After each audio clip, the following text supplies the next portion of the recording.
എൻ്റെ പേര് ഫിലോമിന, സ്ഥലം ആർപ്പക്കര മെഡിക്കൽ പടിഞ്ഞാറുവശം വില്ലൂന്നി. ഞാനിവിടെ ചികിത്സയ്ക്ക് വന്ന വർഷങ്ങളായി ശ്വാസമുട്ടലിനും കഫക്കെട്ടിനും അടിമപ്പെട്ടിരുന്നു. ഒരുപാട് ട്രീറ്റ്മെൻറ്റുകൾ നടത്തിയതാണ്. ആയുർവേദ, അലോപ്പതി, യുനാനി, സിദ്ധൌഷധമൊക്കെ ഒരുപാടെണ്ണം നടത്തിയിട്ട് ഒരു ശമനവും ഇല്ലാതെ ജീവിക്കുന്ന കാലത്ത് ഇടയ്ക്ക് വെച്ച് എനിക്ക് ശ്വാസമുട്ടലിനും കഫക്കെട്ടിന് അല്പം കുറവ് വരിക ഉടനെ തന്നെ വേറൊരു രോഗം പ്രത്യക്ഷപ്പെടുകയും ചെയ്തു.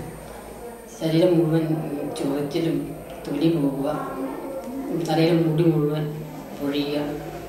അതിനുവേണ്ടി ഒരുപാട് ചികിത്സകൾ നടത്തി. അലോപ്പതി ചെയ്യുമ്പോഴൊരു കുറവ് വരും, ഹോമിയോ ചെയ്യുമ്പോഴൊരു കുറവ് വരും. അത് അങ്ങനെ വിഷമിച്ചിരിക്കുമ്പോഴാണ് ഇവരുടെ ഒരു ക്യാമ്പ് വില്ലൂന്നി വന്നത്. അങ്ങനെ ഞാനിവിടെ അന്വേഷിച്ച് വരികയും ഇവരുടെ ചികിത്സ തുടങ്ങി 2 ദിവസം കഴിഞ്ഞപ്പോൾ തന്നെ ത്വക്കിനൊക്കെ നല്ല ചൊറിച്ചിൻ്റെ കുറവും ത്വക്കിനൊക്കെ വ്യത്യാസം വരാൻ തുടങ്ങി.